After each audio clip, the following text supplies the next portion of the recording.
Arzuros. It's a freaking bear, and one of the first monsters you'll encounter in Monster Hunter Rise. It's classified as a fang beast, and its weaknesses are fire, ice, and thunder. Though it's relatively a weak monster, if you want a mid-max, it's best to use any weapon that has fire, ice, and thunder. But if you're just starting, likely you don't have elemental weapons yet. So it's best to make use of what you already have. But again, it's not a difficult monster, so it shouldn't be that much of a problem. So really quickly, we're gonna look at what armor you'll get after defeating this monster. The male and female version of the set. Looks pretty cool.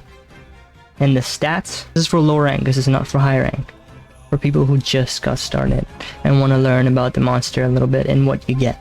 So armors have skills, and skills go up to 3 levels. And with each level, you get more bonuses. So let's look at Fortify. Fortify increases your attack and defense when you fall in battle. So it increases your attack by 10% and your defense by 15% with each use. But I don't think this has multiple levels. This is just a 1 level thing. So if you have multiple Fortify things equipped to get more of this, it's not gonna matter. You just need 1 level of this. Next up is Counter Strike. Counter Strike temporarily increases your attack after being knocked back. Not knocked out, knocked back. And it lasts for 30 seconds. The game doesn't tell you this.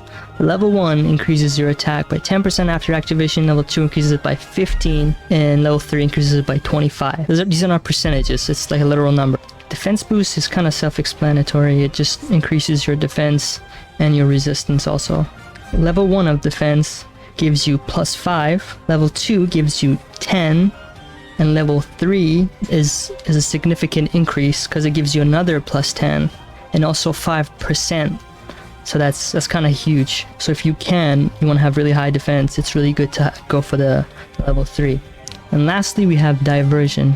Diversion increases the attention drawn when attacking a monster. This is mainly good for multiplayer and not really good for solo, because when you're playing solo, the monster is just going to focus on you. There's no one else to focus to. Or maybe it draws attention to you instead of your Palico and your Palamute.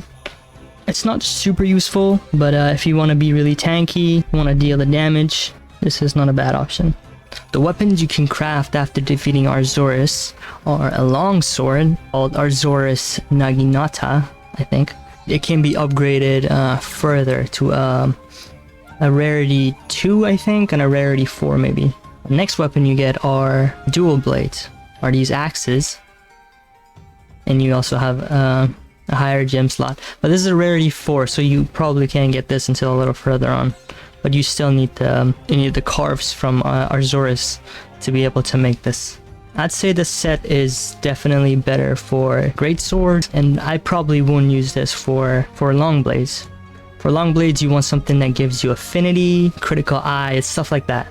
That's what you are looking for. Because a lot of people who start playing Monster Hunter games, they start just crafting all the armors just because they look cool, and they don't really realize that they're wasting their material that they might need later on. There are different categories of weapons. Some of them are made out of bones early on, and then later on you need monster carcasses or whatever, or gems from a certain monster to upgrade them, or iron or ore weapons, which you start with just using an ore to craft it, and then later on, just like the bone version, you're gonna need other stuff to upgrade. So it's best to not waste and just kind of see what weapon you're using and what skills are best for the build you're going for.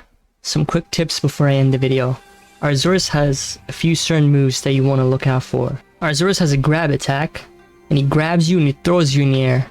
And you need to use your wire bug to escape really quickly when he throws you in the air. Another attack you need to look out for are the claw attacks. He does usually 4 if you're in the range. If you're beside him or behind him, he will roll backwards or kind of sit on his butt. A few monsters like him that are kind of bear-like, that are in the same fang category, they have this move as well. So you need to look out for those moves. Anyway, that's all I got for today.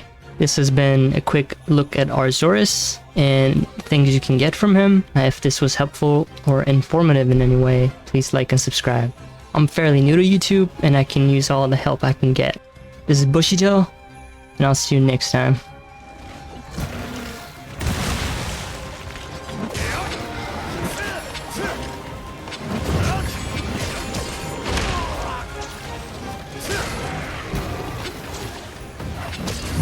てをぶつけます。